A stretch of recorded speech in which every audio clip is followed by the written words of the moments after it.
It's serious news, entertainment, or your own views from all over our great nation. We're here to kick off your day with a smile. The national media should be reflecting and reporting what's happening here. You will notice the northwestern accents. Whether you're with us on TV, radio, or online, every morning, it's breakfast from 6 a.m. Hope you can join us. Join us for Ministry of Offence, the comedy panel show that's just like the news, in that the left fights the right and it doesn't really seem to matter who wins. We cover the big stories. It was in fact a troop of baboons and not angry vegans. I like that. And the really important stories. Fat naked cow gets stuck in swimming pool. It's a headline in a lot of local newspapers. Yeah. We're on the same team, Nick. Yeah, but I'm just helping you. Join us for Ministry of Offence, Saturday nights, 8 o'clock on GB News. I'm Dan Wootton. Join me Monday to Thursday from 9 to 11 for the feistiest and most fun news debate on TV, where free speech reigns. I'll bring you a sharp take on the day's biggest stories, bombshell newsmaker interviews, and A-list guests. And I guarantee you, no spin, no bias, no censorship, and no reason to go to bed. That's Dan Wootton tonight, Monday to Thursdays from 9 on GB News.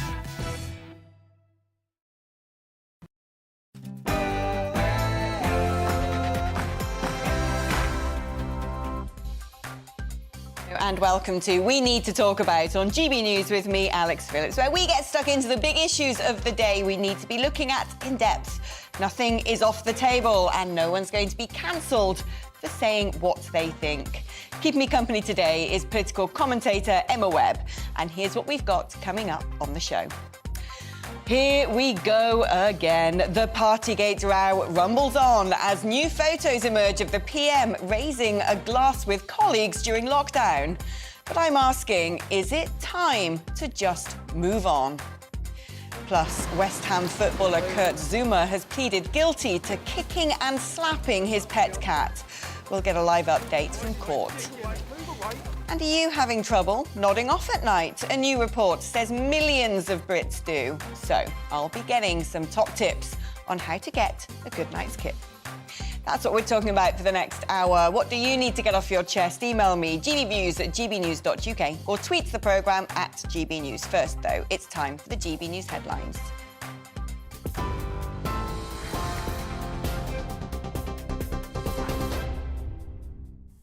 Good afternoon. The top stories. Energy regulator Ofgem expects the energy price cap to rise by more than 40% this October. Appearing before a committee of MPs, the chief executive, Jonathan Brierley, said households could be paying £2,800 a year. He says Russia's invasion of Ukraine means gas prices are highly volatile, and he called on the government to help those who'll struggle to pay. We do have rules that say they have to offer emergency credit. We do have rules that say companies need to be proactive when someone is what's called self-disconnecting, so when you choose to come off supply. I think the problem we have, and this is a good example of the problem we have within the industry, is there is only so much the industry can do. What we want to do in circumstances like that is, what the government needs to do is to come in and intervene to support those customers. A convicted drug dealer has been jailed for life for murdering his partner's son. Nathaniel Pope will serve at least 24 years for killing 3-year-old KEMARNI Darby at their home in West Bromwich in June 2018. The court was told that KEMARNI had his ribs crushed with a force similar to that of a car crash.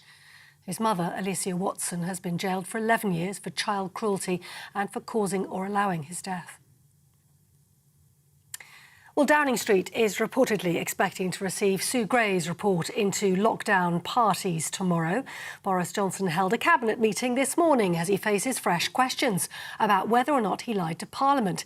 Leaked pictures published by ITV News show him raising a glass at an office gathering in November 2020. He had told MPs there was no party that day. Shadow Work and Pensions Secretary Jonathan Ashworth says it's time for the Prime Minister to go. I don't understand how he can reconcile what he said at the dispatch box in Parliament when he said there was no party that day with these photos. Now, in the olden days, lying at the dispatch box was a resigning matter. Well, as you've been hearing, West Ham footballer Kurt Zouma has admitted kicking and slapping his pet cat. Appearing in court, he pleaded guilty to 2 counts under the Animal Welfare Act. The 27-year-old was forced to apologise after video of the incident was shared online by his younger brother.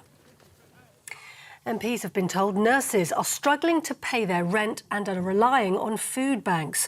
The Royal College of Nursing says it's a critical situation the UK can't afford to ignore. It follows reports that 6 NHS trusts have set up food banks to help staff cope with rising living costs. And the World Health Organization says the monkeypox outbreak is containable and it's working with officials to contain the spread. 131 cases have been confirmed in 19 countries, with 57 in the UK. The UK Health Security Agency says it's recorded the first suspected human-to-human transmission in Britain. Officials believe the risk to the population remains low, but they're keeping their advice under review. The Prime Minister says he has full confidence in the most senior civil servant at the Foreign Office, despite calls for his resignation. MPs are demanding Sir Philip Barton quit over what they say were deep failures of leadership during the evacuation of Kabul. Sir Philip stayed on holiday until the operation in Afghanistan was completed last August. The Foreign Affairs Committee says he showed a determination to avoid unearthing the facts. Climate change protesters have interrupted Shell's annual general meeting with some people gluing themselves to seats. The chairman, Sir Andrew Mackenzie, was forced to pause the event at Central Hall in Westminster when demonstrators stormed the room. He says it could take hours for the police to remove them, and they're hoping to resume the meeting this afternoon. Over 130,000 journeys have already been made on Crossrail's Elizabeth line after it opened to the public this morning. Hundreds of enthusiasts from across the country queued in central London, hoping to be among the first passengers to ride the service. The Mayor of London, Sadiq Khan, described it as a game changer that will benefit the whole country. One of the lessons we've got to learn is don't stop now. Invest in the next one, and then the next one, and the next one, because we can do this well now. We've learned the lessons. This project will contribute more than £42 billion every year towards our nation's economy. It's already created 70,000 jobs across the country. Sadiq Khan. You're with GB News, more news as it happens. Now back to Alex.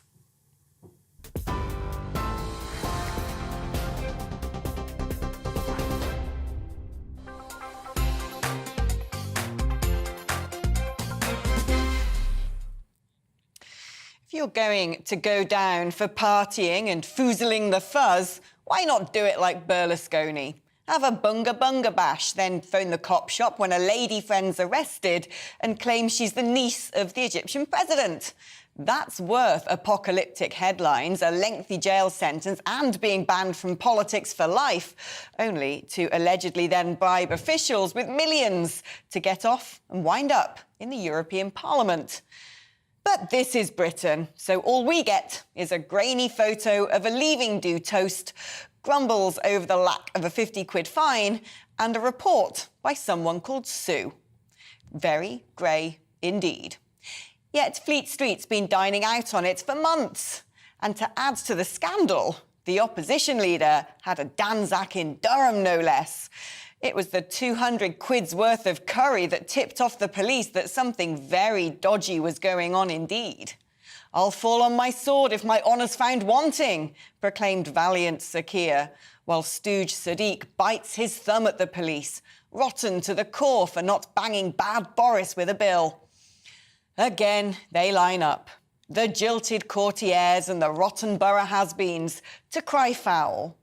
The world must be shocked at such scandal, they cry, as Vlad raises a quizzical eyebrow and a vodka in the Kremlin to his cronies. Those funny old British, he snickers to a gang of chortling henchmen.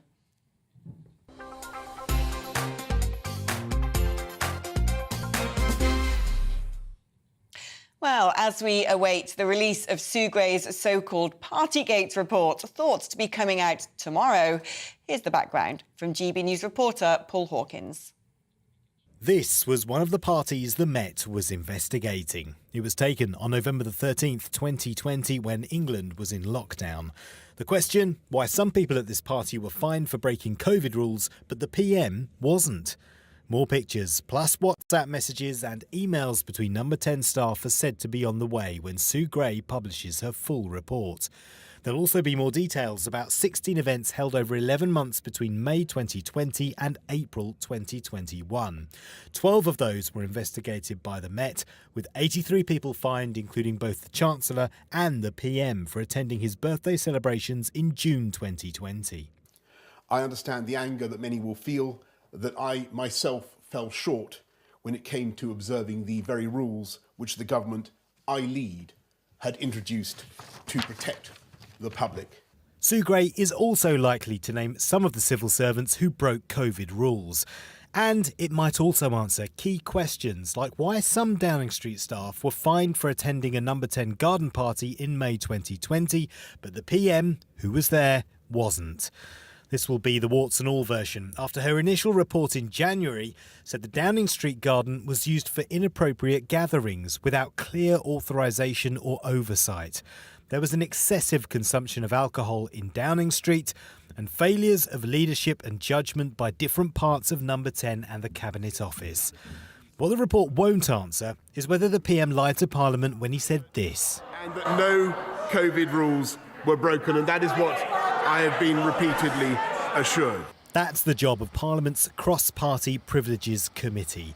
They'll begin their investigation as soon as Sue Gray publishes her report. Paul Hawkins, GB News. Well, let's talk now to Chris Curtis, Head of Political Polling at Opinium Research. Now, Chris, I mean, the fact is, actually, it won't be down to voters to decide the fate of the Prime Minister, but actually the Parliamentary Privileges Committee, made up of 7 MPs, 4 of which are Conservatives, but I'd imagine they're going to have their ears very close to the ground, as well as examining the facts on this when they determine the fate of the Prime Minister. So with the latest things that are now emerging, I think a lot is centring around whether the Prime Minister misled Parliament. Do you think public opinion is going to sway back towards outrage again, or are we now in a position where everyone's just fed up and wants to move on? I think two things can be true at the same time. The public can be outraged, disappointed, angry, upset at the Prime Minister, and also think it's time to move on. And I think there's quite a lot of polling that illustrates that. Look, it's incorrect to say that this hasn't had an impact on the Prime Minister's ratings. His approval ratings have fallen quite dramatically since this stories first came out. We've seen the Conservatives now consistently behind in the opinion polls for months, and if anything, that situation is getting worse. And when we ask the public, do you think the Prime Minister should resign over Partygate? A quite substantial majority think that he should. So this has definitely had a negative impact on the Prime Minister and the Conservatives. But I don't think that has any further to go. I think all of the impact and damage that could have been done by this story has already been done. The public made up their mind months ago that the Prime Minister broke the rules and behaved badly, and they've punished him in the opinion polls because of that. And actually, when you ask people, do you think that we should be focusing and talking more about other issues now, they're more likely to be saying that than the opposite. So this has been damaging for the Prime Minister. It has been damaging for the Conservatives, but it's still true to say that people would prefer we were putting a little bit more focus on the other issues, particularly the cost of living crisis. I mean, it seems to me, though, that this is yet again in train because he will be subject to the Ministerial Code of Conduct, which points out that even if you inadvertently mislead Parliament, when he said, my understanding is there has been no rule breaking, that if you realise you've inadvertently misled Parliament, you must correct that at the earliest possible opportunity. And it would seem to me that it'd be quite difficult now for, given how many people are fined, given some of the photographs coming out, given some of the reports from staffers who worked in 10 Downing Street, for the Prime Minister to say at no opportunity did I mislead Parliament, even if I did so faultlessly.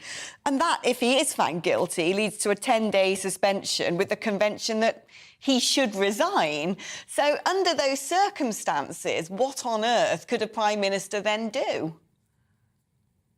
Oh, it's an incredibly difficult situation.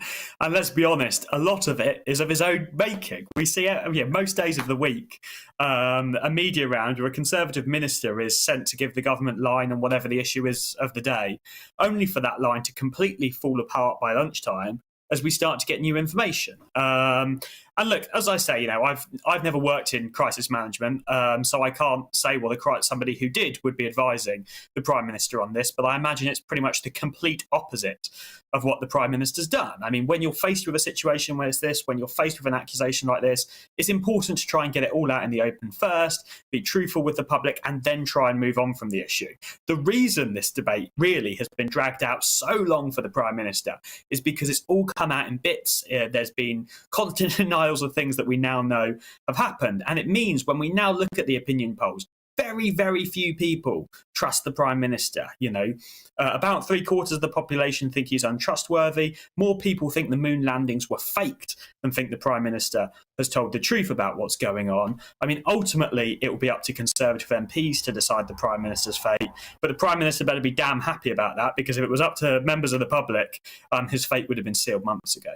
Now, one thing a lot of people in the Conservative Party will be thinking, if indeed the end is nigh, is who could be the successor? What does your polling show? Who are the runners and riders? Who's the most popular? Well, I mean, part of the issue is that there's nobody that's particularly popular anymore. You do have to remember with these things that most people in the country aren't paying too much attention to politics, so they won't have heard of most of the cabinet and some of the people who are potentially going to replace Boris Johnson. A few months ago, there would have been a good answer to that question, which would have been Rishi Sunak. Back then, he was one of the most popular politicians in the country. People would have much preferred him to be Prime Minister than Boris Johnson, but my God, that's not true anymore. His personal ratings have fallen quite substantially because of the accusations around non-doms, because there is a perception that he isn't doing enough to respond to the cost of living crisis. And that's kind of the issue for the Conservatives. Boris Johnson's ratings have fallen quite substantially. I don't personally think they can recover enough in time for the next general election for Boris to win a majority now. But also at the same time, it really isn't clear that there's an obvious successor who the public will like, who will be able to get them out of this situation either. So it's an incredibly difficult situation for the Conservative Party. Chris, Curtis, do not go anywhere. I'm joined now by Emma Webb, who is going to be in the studio with me all day. Emma, I mean, it raises ugly head again. And even if the country does want to move on, the fact of the matter is he is now subject to a parliamentary inquiry, and they need to be able to say that he did not mislead Parliament. And as I said earlier, the caveat to that is even if he did so inadvertently, he had to have corrected himself at the first possible opportunity. And it seems to me on this one that it's cut and dry, surely. I think from the position of the public, it doesn't really matter which of those is the case, because it still looks dishonest. And as your guest suggested there, that the opinion polling of his popularity with the public as well as Rishi's has fallen dramatically. This entire situation is a car crash, and it's very difficult to see how the Conservatives are going to find a way out of it. Do you think it was a mistake, perhaps, there's suggestions that some people in the Conservative Party might have aided and abetted the downfall of Rishi Sunak with leaks about things like the non-dom status, the American green card to newspapers? In hindsight, might that have been cutting off the nose to spite the face? Absolutely, and I think this is the case with all laws that are vague. We see this relating to free speech and also in the context of coronavirus legislation. It was obvious from the beginning that these were eventually going to be weaponised. So in many ways, way back 2 years ago, actually, the Conservatives were almost digging their own grave with these laws that are very difficult for anybody to follow perfectly. So in that sense, as we've seen also with Keir Starmer, to quote St. Paul, all have sinned and fallen short of the glory of God, it was very, very difficult for them to follow these rules in the first place. They should have known that they would be tripped up on it. They should have known better. I think from the perspective of the public, it doesn't really matter the details of this case. Ultimately, the impression that this gives overall is that they are untrustworthy. And as you mentioned already, that the problem is that there isn't a clear replacement for Boris Johnson. I personally think that it would be a disaster if Boris Johnson were to resign, and I say that as someone who's been very critical of him, and that's because I think that it's entirely unclear who would be a worthy or an effective successor for him. Yeah, I mean, it does seem like everything could start to unravel in the middle of a cost of living crisis. And let's discuss the energy price cap rise. We're hearing that it could go up by around £2,800 this October. Chris is back with us. Chris, I mean, this is just torturous, isn't it, for many people? If they think that things are as bad as they're going to get right now, well, it hasn't even begun, has it? And this must be massively preoccupying most of the people you're polling. Oh, undoubtedly. When you ask people what's the most important issue facing the country, what do they care about, what do they want politicians to focus on, any kind of question like that, you always get back exactly the same answer, which is the cost of living crisis. People don't think that politics is caring enough. People don't think politicians are doing enough. People wish they were doing more. And this really matters, right? Like, a lot of the issues that we talk about, the only issues I come on here to talk about, you know, don't actually affect the majority of the population's day-to-day lives. What is happening on energy prices right now is going to be something that is concerning most voters in the country who will be deciding the outcome of the next election. And look, we've spoken a little bit about how Partygate has damaged the Conservatives and Boris Johnson, and don't get me wrong, it definitely has. But this is going to be the knockout blow.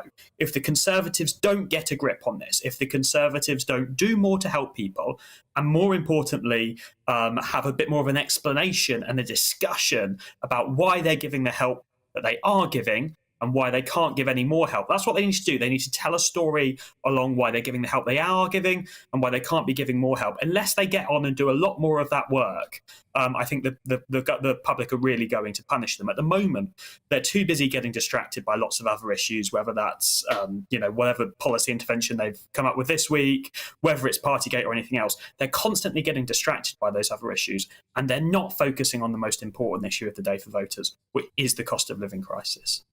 I mean, Emma, Chris is saying the government really need to tell a story, and indeed they do, because I think normally when you're in a crisis like this, people do tend to veer left because they want a government who is far more interventionist and will do more to help. But then some people are saying, well, that is the worst possible medicine. Perhaps the inflation that we're faced with is because the government started printing money like wildfire during the pandemic. So what on earth can the Conservative Party do now? You could say that the problem is that the Conservative Party started behaving like Labour. That's actually compounded the difficulties that we're now facing.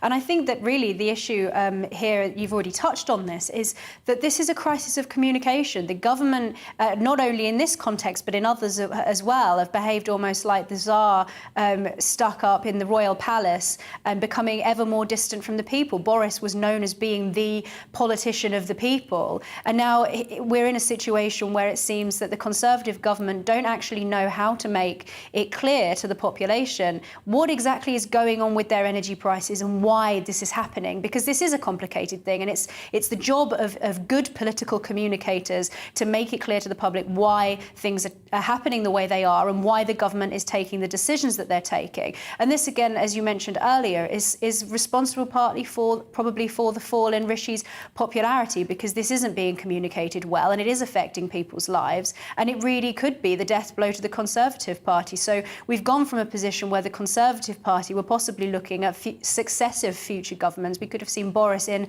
for a number of terms.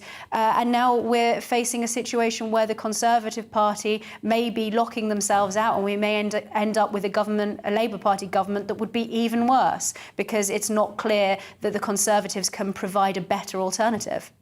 Emma Webb, Chris Curtis, very interesting debate. Thank you ever so much. Chris Curtis from Opinion there, and Emma Webb, political commentator, who's joining me in the studio all day. Thank you both. You're with GB News on TV and radio. Coming up, after West Ham footballer Kurt Zouma pleads guilty to kicking and slapping his pet cat, we'll have a live update from court. It's time for a short break now and a check on the weather forecast. Hello, I'm Aidan McGivern from the Met Office. A day of sunny spells and showers for most of us. Some lively downpours with thunder and hail in the south. But it does turn drier from the west later as a little ridge of high pressure moves in. However, it's the low in the North Sea that is driving the showers across many parts of the country during the bulk of the day, and those showers already getting going out there. Some lively downpours and hail and thunder possible for southern parts.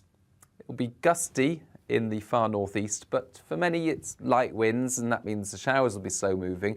But also there'll be an improvement from the west later, increasingly sunny spells coming through. 18 Celsius in Cardiff, 19 or 20 in London, 16 for Belfast and Glasgow. Into the evening then, and we're going to see the showers continue for a time for eastern Scotland, eastern England as well. Eventually they die away, and then a slice of clear skies crosses the country. Eventually it's the Midlands, East Anglia and the South East that see the clear skies for longest, and here temperatures dipping into the singles figures, perhaps the low single figures by dawn. But in the west already by dawn, outbreaks of rain, a strengthening wind as well, so a wet and windy start for Scotland, Northern Ireland, Western England as well as Wales. The rain does move its way eastwards. It turns more showery through the day, and after a bright start, the southeast turns more cloudy with some light rain by the end of the afternoon. Similar temperatures to Tuesday, not far from average for the time of year, and it does brighten up in the north and the west by the end of the afternoon with a mixture once again of sunny spells and showers. But the showers fade away through the evening, so for many, clear spells again on Wednesday night, but with a keen breeze, it's not going to be quite as cool overnight. And then Thursday brings with it more rain or showers, another blustery day, but the weather settles down on Friday and the weekend.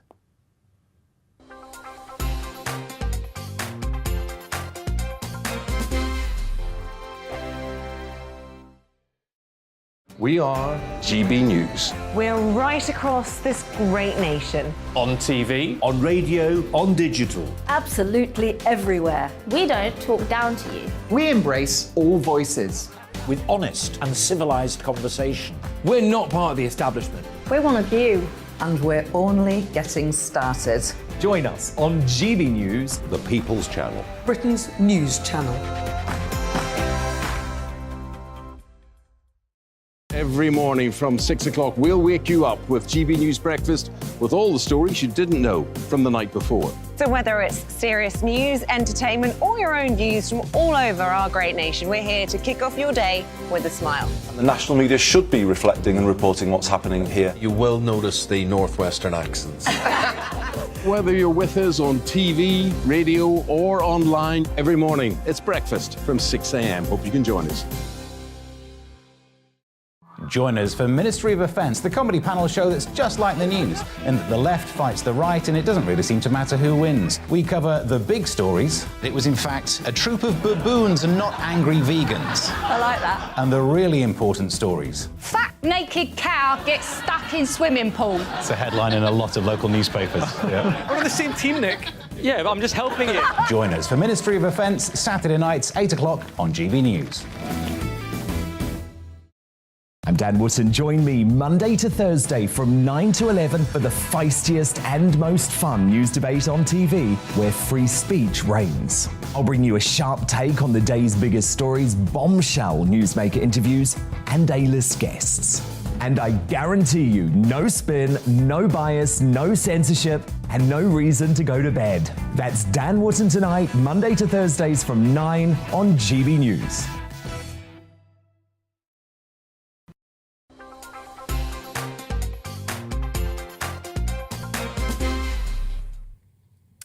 Flanked by heavies, a dark coat pulled over his head as he is escorted into the side entrance of the court through a braying pack of paps. The shameful entrance of the cretin who kicked a cat. If there's one lesson to learn in the 21st century, you do not, I repeat, not ever do anything bad to our feline friends. Don't F with Cats is the title of the true crime series on Netflix of the mass online manhunt to identify a kitten killer. And who can forget Mary Bale, that woman in Coventry who put a puss in a wheelie bin. And so the West Ham defender, Kurt Zouma, must now face his day of reckoning in court, pleading guilty to cruelty to a protected animal. Well, our reporter Ellie Costello has the latest and joins us from Thames Magistrate Court. Ellie. Good afternoon, Alex. Well, this morning from Court 7 here at Thames Magistrates Court, Kurt Zouma and his younger brother, Kurt Zouma, were actually in the same dock as they both pled guilty to charges under the Animal Welfare Act. These were charges that were brought about by the RSPCA. And Kurt Zouma, the West Ham defender, he pled guilty to 2 charges of causing unnecessary suffering to an animal, namely kicking a cat in the abdomen and slapping a cat around the head. This was seen in a viral video that was leaked earlier this year. His younger brother, Kurt Zouma, who plays for Dagenham and Redbridge Football Club, he pled guilty to aiding and abetting in the unnecessary suffering of an animal. He was filming that viral video and he posted it on his Snapchat account, and we heard in court today that he actually sent that video to a girl that he was dating at the time, and she was so horrified by what she saw that then that made its way into the Sun newspaper, and that is how it proceeded to go viral. The prosecution lawyer Hazel Stevens, she pointed to the fact that that viral video was 41 seconds in length. She said that this was a deliberate attempt to cause suffering and not just a fleeting moment. She also mentions that Kurt Zouma can be heard at the end of the video saying, I swear I will kill it, I'll kill it, at the end of that video. Again, she says, proving that he was intent on causing harm and suffering. Well, outside the court, I spoke to the Chief Inspector of the RSPCA, Dermot Murphy, and he told me why they brought this case to court. Eating an animal in that way is just not acceptable, and we were genuinely shocked when we saw the footage. What makes this even worse is that this was videoed and thought appropriate to share online as well. And I think this case demonstrates we'd like it to make sure it reminds people that animals should be treated with compassion, respect and care, and that we will not tolerate cruelty. Well, that's the Chief Inspector of the RSPCA, Dermot Murphy. The defence lawyer, Trevor Burke, he attempted to mitigate by saying that both men have been subject to racial abuse and threats to their life. He mentioned that Kurt Zouma had received a fine of £250,000. The judge made a point that that is only 2 weeks' salary for him, though. He is one of the top earning players at West Ham Football Club, and he remains a player at West Ham. The judge has now adjourned the case until the 1st of June, where sentencing will take place, and both of the men are on bail until then. Alex. Ellie Costello, thank you ever so much. I'm going to go back to my studio guest today, political commentator Emma Webb. Now, Emma, we are a nation of animal lovers, and you are also a cat mum, like me. But, I mean, the thing is, people might say, well, it's just an animal, but there's something sort of psychopathic, really, about going after a defenceless creature. And, well, I'd see him banged up for it. Absolutely. And as you mentioned in your introduction there, the Netflix show Don't F with Cats, it's very well known that people who go on to harm humans very often start with animals.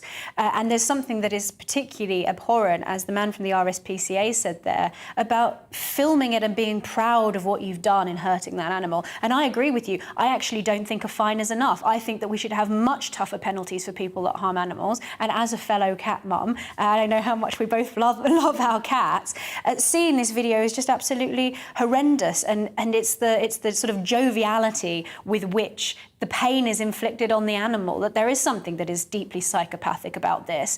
And I think that many people around the country, whether they love cats or they love dogs or any animal at all, we're a nation of animal lovers. And I think that really the penalties don't go far enough. And as was mentioned there, this is a man who earns an enormous salary. A fine isn't even going to be a drop in the ocean. And so I think actually we should be really seeing people who hurt animals seeing jail time. Yeah, couldn't agree more. Emma, thank you. You're with GB News on TV and DAB Radio. Coming up, I'll be discussing Ukrainian claims that Vladimir Putin survived an assassination attempt with a former advisor to the Ministry of Defence. Now, though, it's time for a check on the news headlines.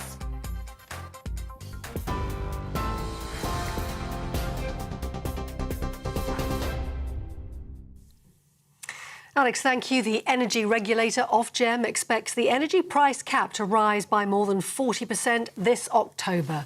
The chief executive said households could be paying £2,800 a year because the war in Ukraine means gas prices are highly volatile. Convicted drug dealer Nathaniel Pope has been jailed for life with a minimum term of 24 years for murdering his partner's 3-year-old son. The court was told that KEMARNI Watson Darby had his ribs crushed at his home in West Bromwich with a force similar to that caused by a car crash. His mother, Alicia Watson, was jailed for 11 years for child cruelty and for causing or allowing his death. And as you've been hearing, Downing Street is reportedly expected to receive Sue Gray's report into lockdown parties tomorrow. Boris Johnson is facing fresh questions about whether he lied to Parliament. Leaked pictures published by ITV News show him raising a glass at a leaving do in November 2020. He had told MPs there'd been no party that day.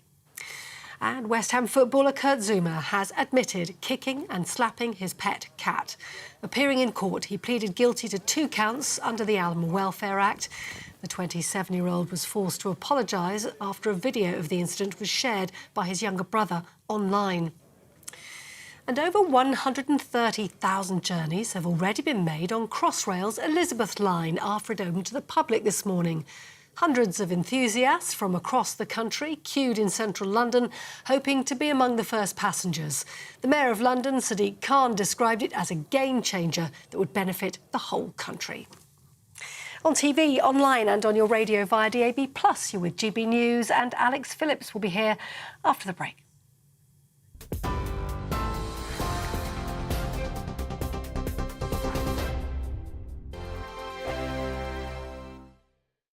We are GB News. We're right across this great nation. On TV, on radio, on digital. Absolutely everywhere. We don't talk down to you. We embrace all voices. With honest and civilised conversation.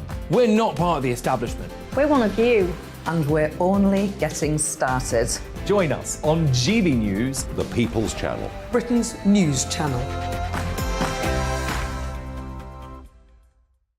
Every morning from 6 o'clock, we'll wake you up with GB News Breakfast with all the stories you didn't know from the night before. So whether it's serious news, entertainment, or your own views from all over our great nation, we're here to kick off your day with a smile. The national media should be reflecting and reporting what's happening here. You will notice the northwestern accents.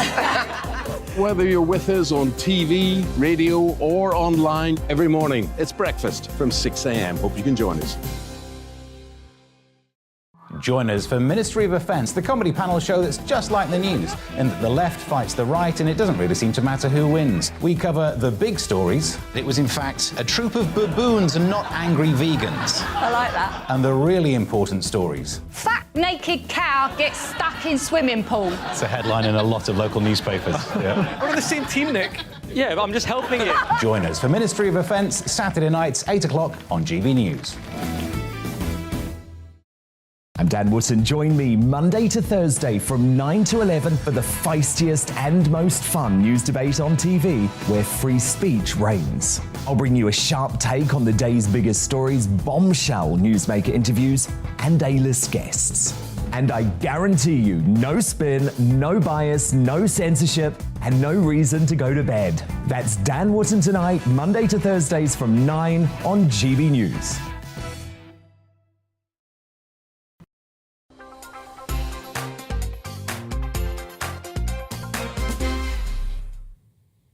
Rumours have it he tests everything he eats for poison and leads a life of near complete isolation. So mistrustful is he of those around him. And according to reports today, he has every reason to be, having survived an assassination attempt 2 months ago. But putting an end to Putin will be a complex task indeed.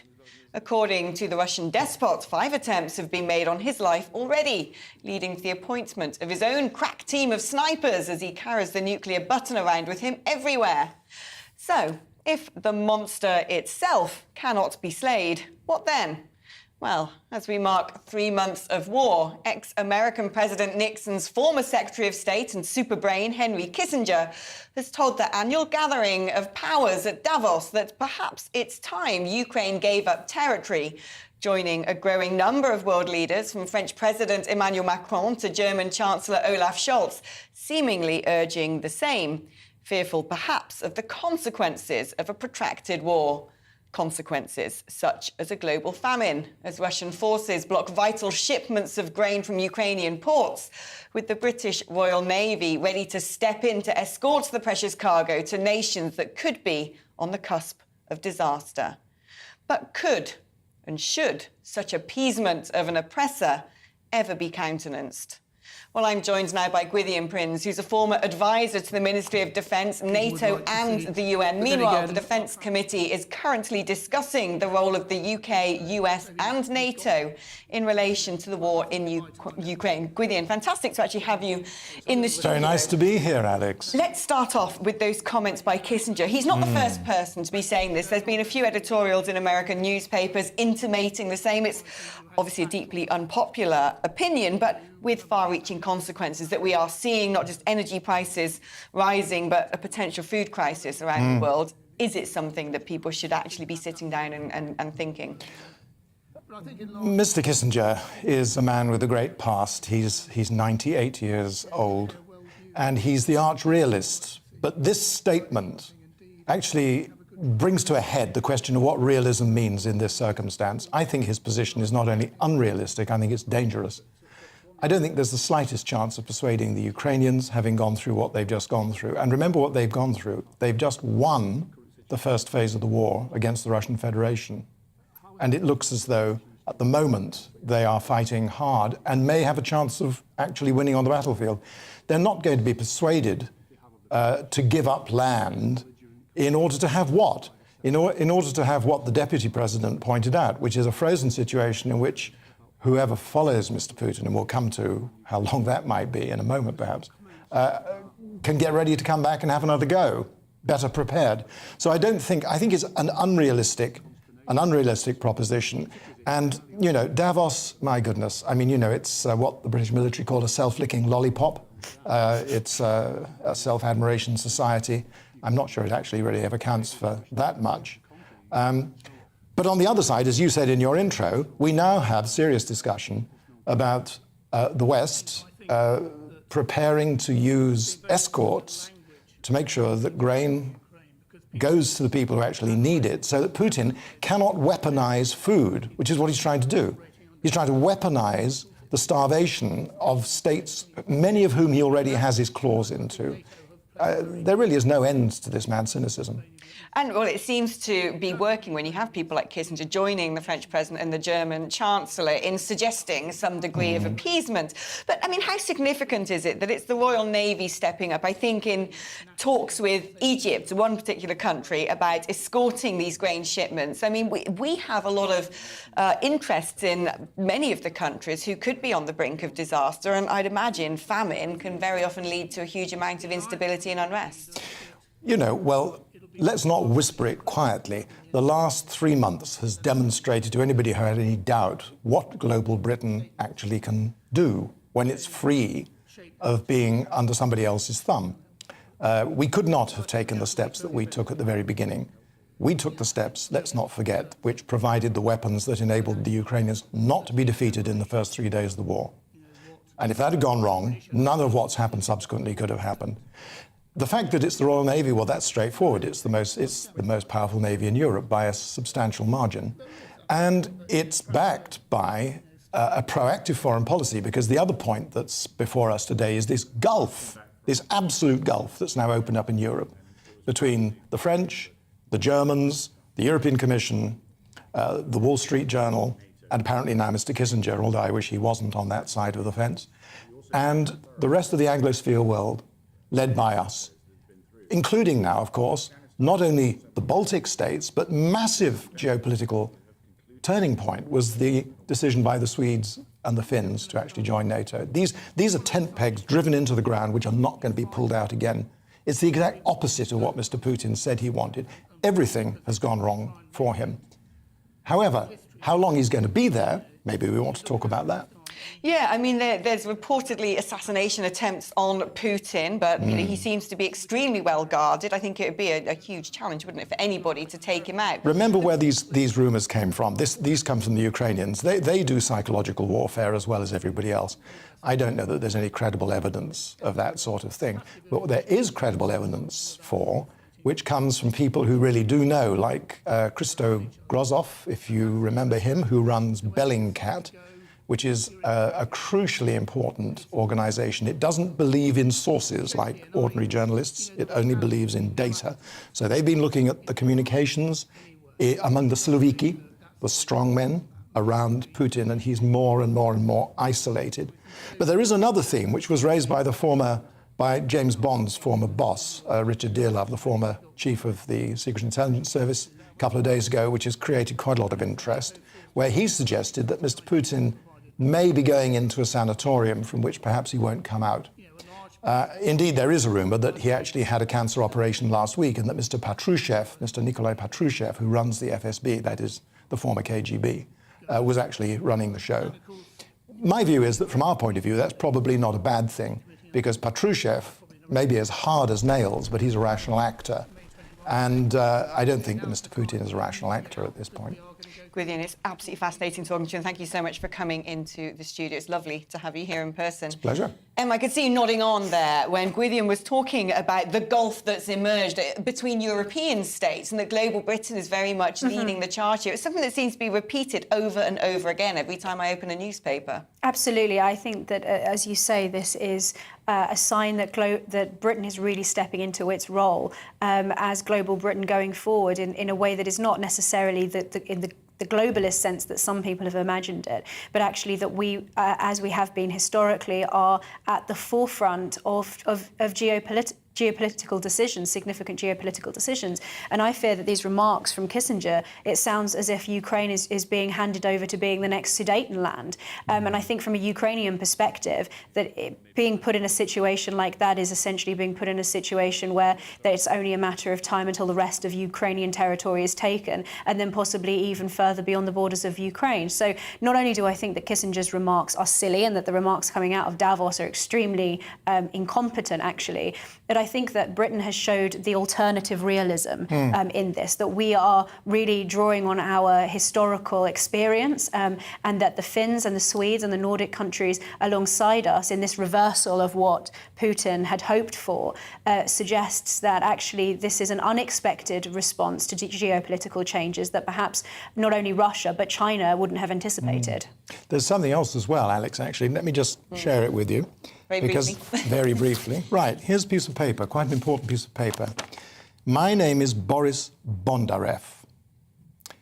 This gentleman's counsel at the Russian mission of the UN office in Geneva. He's just announced that he can't go on being that. He says, I've never been so ashamed of my country. And he makes the point that it's not just a crime against Ukraine and the civilized free world, it also, it's quite right, it's a serious crime against the people of Russia. Look, this is a straw in the wind. And put that with the rock star in Perm, who stood up and addressed the rock star audience and said the Rodina, the homeland, is not, forgive his language, the president's arse to be licked. And the fans at a rock concert in St. Petersburg, who cheered repeatedly, and I'm not going to say exactly what they said, but some pretty disrespectful things about the war. Things are changing in the Russian population. And maybe the most important sign is in a place called East Dagestan, which is a very, very poor area from which many of these soldiers, these poor guys who've been in the meat grinder, have been recruited because the pay is better. A teenage girl at her school graduation stood up and said, Putin is the devil. She was then taken into custody with her mother. But, you know, these are the signs, and I've said this to you actually when we've been talking down the wire, that look to the mothers of Russia if you want to see how the tide is going to turn. Both, thank you so much. Fascinating. We could talk about it all day, couldn't we? But alas, my programme is not long enough. Gwydion Prince, Emma Webb, thank you ever so much. Now, If you're having trouble nodding off after hearing that, I wouldn't be surprised. You're in good company. 23 million adults experience the symptoms of insomnia. According to a new study, the need for sleep, half of UK adults, some 26 million people, often wake up feeling exhausted, suggesting their sleep quality is not good enough. 1 in 7 million Brits take some form of medication to help them get to sleep. It's a constant blight of the 21st century, with flashing phones and stress such as, well, Vladimir Putin, causing many of us to toss and turn. Perhaps you've scrolled through articles, bleary-eyed in the morning, to hunt down somnifacents, lavender-laced pillows, late-night yoga, eye masks, earplugs, chamomile tea and prayers, to name a few. But what is the secret to 40 full winks? Well, let's get some expert advice. Dr. Holly Milling is a clinical psychologist and director of the sleep practice. Dr. Milling, great to have you on. I mean, I know I've been an insomniac on occasion, and when you're in that particular state, it's just desperate, isn't it? And you can almost think yourself into insomnia. So what can people do to break the pattern and get the rest they need and deserve? Absolutely. It's a really frightening position to be in if you're awake at night and you've got this racing mind and you know you've got a busy day coming up the next day. I think one of the things that can maintain insomnia and keep it going is the things that we do to try to control it. And so some of the things we can do to undo that are really behavioural. They're about doing things differently. I think it's also fair to say that the majority of us will have sleep disruption at some point. We all have a bad night from time to time. So the first thing is just not to panic if you have a bad night. As best you can, wake up at your normal waking time and make your way through the day as best you can. Take it gently if you're tired, and then just take it gently that evening and try to go to bed around your normal bedtime. And the crucial bit here is wait until you get really sleepy and then head to bed.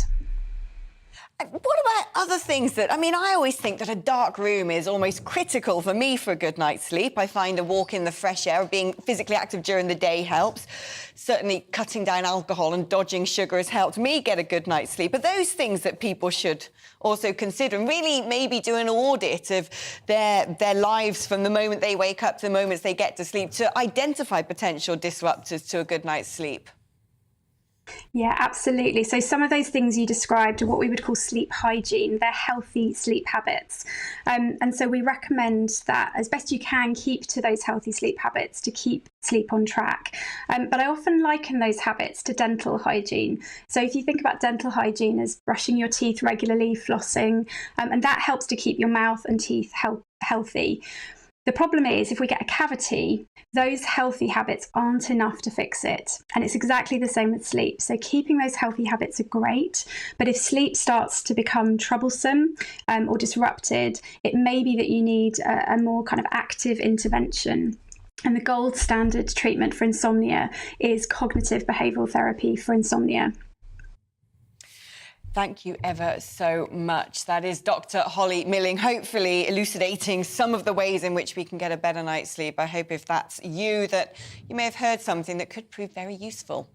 Well, keep me company in the studio is still Emma Webb. Emma, do you have trouble nodding off? I have done in the past, and I've found my own ways of getting around it. What are your ways? Big fan of, firstly, having a nighttime tea. It's going to make me sound as square as people think I am.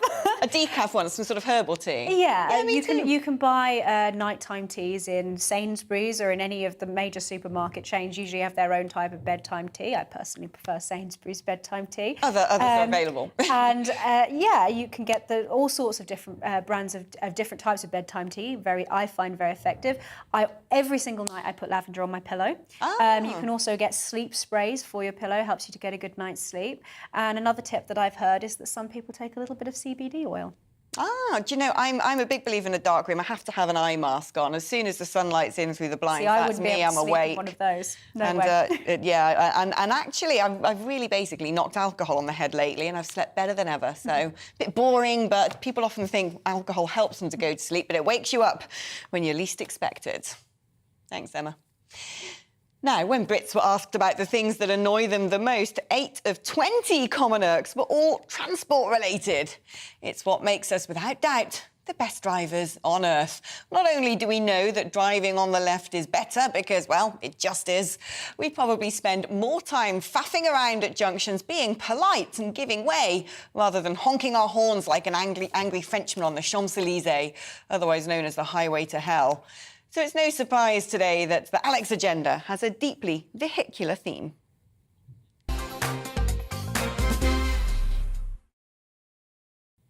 Well, if you are a grammar pedant like me, turn off the volume now, for what I am about to tell you may mean you can never travel in London again.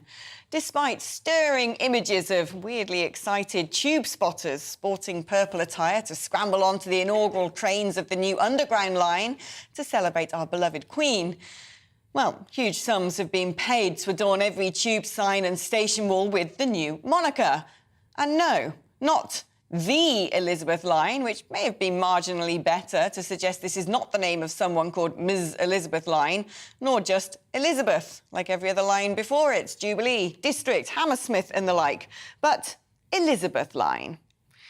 Meaning, if TfL's platform announcers have a shred of literacy, service updates will be, there are minor delays on the Elizabeth line, or please change here for the Metropolitan Central and Elizabeth Line lines. It is a travesty, and our Queen does not deserve this horror. Another travel horror Londoners will have to endure is the dreaded planned strike for the day commuters return to work after the celebrations of the Jubilee weekend. That's right. Undermining the historic celebrations is the modus operandi of the cynical unions who have organised a tube strike to bring revellers' lives back down to earth with a bump on the day they should be feeling energised about our Queen and country, and to really put their middle finger up at the 70 years of service to the country by our glorious monarch, there'll be no service at Green Park, the station right by Buckingham Palace. That'll put a dampener on anyone hoping to bask in the afterglow. And finally, in happy transport news, the Queen has been touring Chelsea Flower Show in a bespoke electric vehicle, meaning she can get out and about in a custom-built cart to give a royal wave to adoring subjects. There it is, the Madgemobile has a top speed of 43 miles per hour, runs on a lithium battery, and unlike the Vatican's mini machine, doesn't represent some kind of bulletproof upright hearse. Oh no, the buggy of Buckingham is far more accessible and even has cup holders and Bluetooth speakers for when Her Madge wants to ride dirty with the souped-up rickshaws of Soho for a night on the tiles, blaring out Freddie Mercury with a Dubonnet and gin in hand. Mainly, though, I just wanted us all to enjoy those photos of our Queen cruising in her whip.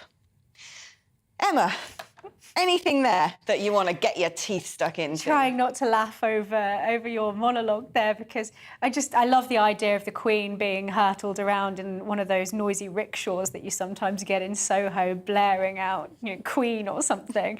But I agree with you about the Elizabeth line. Every time I see it, it makes me cringe, and it should just be called Elizabeth. And and also, I mean, lots to say about this, because I probably would be one of the people queuing up wearing purple, wanting to get on the line if I wasn't here right now. But I agree with you also about those who are choosing to strike during the Jubilee. I actually think it's worse than just disrespectful or disgraceful. It's almost treacherous. Not to overblow it, but I think that this is really, really disgraceful. It's extremely disrespectful to the Queen. And it's just the latest in a number of transport horrors that people have been facing after COVID. It seems that TfL just doesn't run as it should do. It's letting down the public, it's letting down its customers, and it's being run as if it's Sadiq Khan's fiefdom, with all of its anti-staring posters strewn across the place, nannying everybody and where they can look and what they should wear and how they should behave. I think that people are getting really, really sick of this. And actually, though all of this is a bit amusing, it's also quite the horror. It is quite the horror for we Londoners. Emma, thank you so much for coming into the studio. And please do try and get on the Elizabeth Line and enjoy the joys of our new latest underground tube train. That's all I've got time for and we need to talk about on GB News. Join me again from 2 o'clock tomorrow. Darren McCaffrey is up next with the briefing. Time now for the weather forecast. Whew. Hi there, I'm Aidan McGibbon. Some big, beefy shower clouds have popped up across the UK, and there'll be further heavy showers for the rest of the day, interspersed by some sunny spells, increasingly so from from the west later as a little ridge of high pressure starts to move in. Low pressure currently towards the northeast of the UK, though, is helping to drive a lot of these showers in from the west and the northwest. And these showers are lively, hail and thunder mixed in with some of the heavier downpours. Increasingly, though, through the evening they'll be focused into the east, and they will die away through the night, with clear spells then turning up. Lengthy clear spells for the Midlands, eastern Scotland, East Anglia and the southeast, where temperatures will fall into the single figures, perhaps low single figures in some sheltered spots. But towards the west, wet and cloudy weather turns up by the end of the night, 10 Celsius at dawn, and increasingly windy as well, so not so pleasant as we start things off Wednesday morning across Scotland, Northern Ireland, Western England and Wales. Wet and windy. Doesn't last too long. It's replaced by sunny spells and showers as the cloud and outbreaks of rain push southeastwards. And it's going to be a breezy day, so it's going to feel cool in that breeze. 19 in London, 16 in Belfast, 16 in Glasgow, and, well, with that breeze it will feel decidedly cool. Now into Wednesday evening, the rain and showers clear away most places apart from northern and western Scotland as well as Northern Ireland. Clear spells for a time, but cloud will increasingly arrive from the west once again, and it will turn damp for Northern Ireland, parts of Wales as well as southwest Scotland. Temperatures holding up through the night because of the breeze. Most places will see lows of 10 to 12 Celsius, perhaps a couple of degrees lower under any prolonged clear spells. But it is a damp start to Thursday for Northern Ireland, Northern England, parts of North Wales, southern Scotland. That rain increasingly sinks south, weakens and turns more showery by the afternoon. Some sunshine between the showers, more settled by Friday.